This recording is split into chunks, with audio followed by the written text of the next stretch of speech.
Ito ang reading mo, Libra. Welcome back to our channel. Naway nasa mabuti kayong kalagayan while watching the channel. This sa general reading kayo ng bahala magpalit-palit na situation nyo sa reading ko.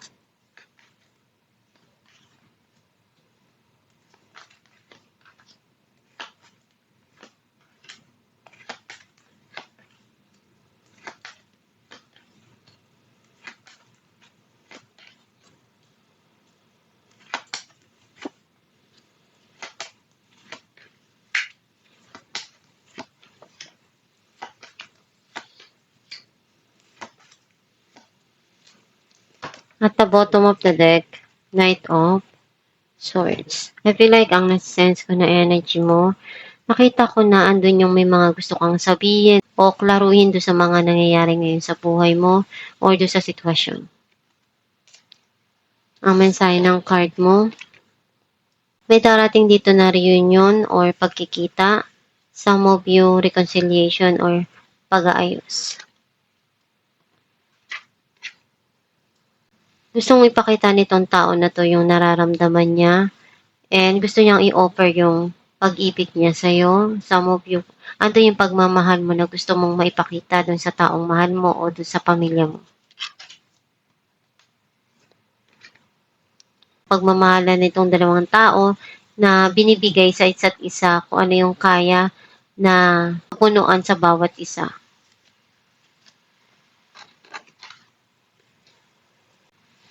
Andun yung passion mo sa mga ginagawa mo at masaya ka dun.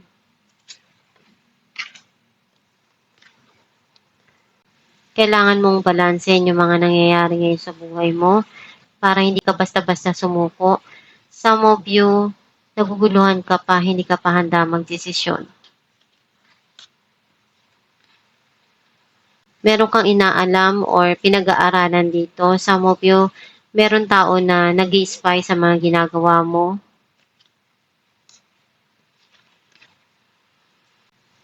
Andun yung meron kang kailangan na desisyon na gawin or may tao dito na nagbibigay ng advice na makakatulong doon sa mga nangyayari sa buhay mo. Very passionate and affection tong tao na to. Gusto niya maipakita yun sa'yo. Some of you, hindi ka basta-basta sumusuko sa mga pangarap mo. Gagawin mo lahat ng kaya mo para maabot mo yun. Meron kang gustong puntahan or gusto mong mag-travel. Some of you, may hinihintay ka. Iniisip mo na gawa ng paraan at baguhin kung ano yung kaya mo pa din sa mga sitwasyon na nangyayari sa buhay mo. Very emotional at sensitive kang tao. Some of you, may mga times na gusto mong maibigay din sa yung pagmamahal na hinahanap mo. Kung ano yung kaya mong mapunuan sa bawat sitwasyon na dumarating sa buhay mo, gagawin mo. Some of you, kung ano yung pagkukulang, ikaw yung magpupuno, lalo na sa sarili mo at sa mga taong mahal mo. Clarify natin, Three of Cups. King of Wands and the Hierophant. Andun yung desire nitong tao na to na makipag-ayos o makipagkita.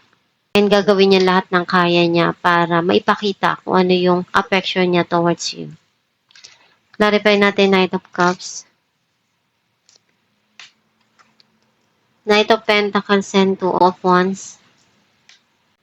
May dalawang tao dito na darating sa buhay mo na ipapakita yung pagmamahal at yung isa tutulong sa'yo kung ano yung kaya niya. Some of you, andun yung mga plano mo sa buhay mo. Nagagawin mo lahat ng kaya mo para sa kinabukasan mo at sa mga mahal mo sa buhay. Na pagtatrabuhan mo lahat ng kaya mo para sa kanila. Clarify natin ang The Lovers. Queen of Pentacles and Queen of Pentacles. Unti-unti na naghihil yung situation. Some of you, nakikita ko na you're thinking about to invest sa relasyon. Gusto mong magbigay ng panahon, oras dun sa taong mahal mo. Clarify natin ang Knight of Wands. The Empress and Judgment. May desisyon ka ditong gagawin na alam mo mahalaga para sa iyo at sa sarili mo. Clarify natin ang Two of Pentacles. Eight of Cups and the Chariot. Gusto mo na kalimutan yung mga nangyari sa nakaraan at medyo magulo pa yung isipan mo ngayon. Naguguluhan ka pa sa nangyayari and marami kang pinagdaanan na nangyari sa nakaraan mo at marami ka ding natutunan doon.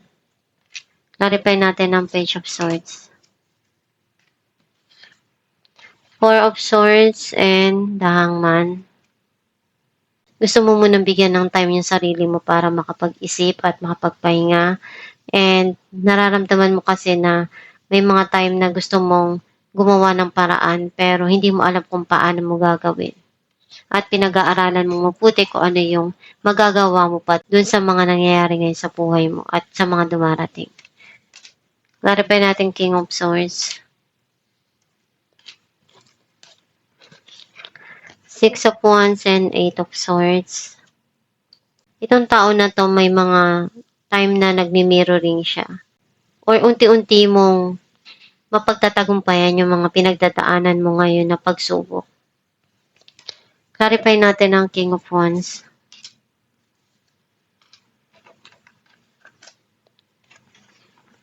Three of Cups and Six of Wands. Gusto nitong taon na to na ayusin pa kung ano yung kaya niya. Some of you, may celebration dito na darating dahil andun yung success para sa'yo. Masaya ka dun sa mga ginagawa mo at kung ano yung passion mo, isa yun sa nagbigay sa'yo ng tagumpay na gusto mo or darating sa'yo yung tagumpay dahil andun yung passion mo sa mga ginagawa mo. Clarify natin ng Three of Wands. Four of Wands and Queen of Swords. Magkakaroon dito ng pag-uusap o communication around sa family o dun sa taong mahal mo. Some of you, andun yung long distance na relationship at magkakaroon ng communication sa isa't isa. Clarify natin ng Five of Swords. The Hermit and Four of Cups. Nagbabalik-tanaw ka doon sa mga nangyari or pinagdaanan mo sa buhay. And andun yung regret mo. Kung ano pa yung kaya mo na mabago doon, gagawin mo. Clarify natin ang Queen of Cups. Two of Swords and Nine of Wands. Kahit sobra yung sakit na pinagdaanan mo doon at marami kang luha na naibigay doon, ginawa mo pa rin yung lahat ng paraan para mabangon mo yung sarili mo doon. Clarify natin ang Two of Cups. Seven of Pentacles and Queen of Cups. Kung ano yung kaya mo maibigay doon sa mga mahal mo sa buhay, gagawin mo lahat ng paraan para sa kanila. Alam mo natin kung ano mensahe para sa'yo.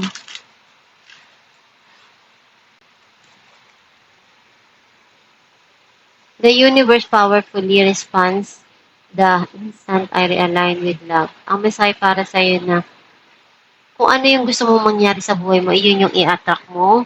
Basta samahan mo ng palagi ng pagdarasal at pagsusumikap. Nandyan lang ang Diyos Ama para tulungan ka at gawin mo lang kung ano yung kaya mo sa bawat pagsubok na dumarating sa buhay mo para malagpasan mo yun. At palagi ka lang magtiyaga sa mga nangyayari ngayon sa buhay mo at gawa ng paraan yung mga dumarating sa buhay mo na malagpasan mo yun.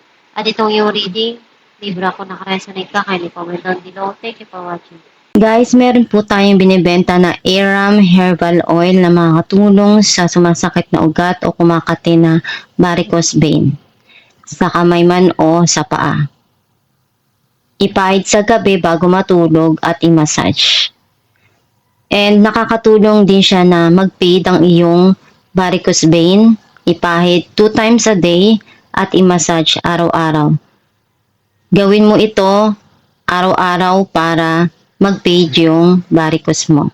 Kapag masakit yung kamay mo, pwede mo rin siyang ipahid sa gabi at i-massage mo para pagising mo sa umaga, marirelip na yung pain na naramdaman mo.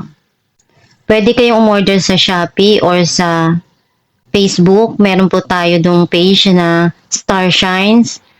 I-message nyo lang yon or mag-check out kayo sa Shopee.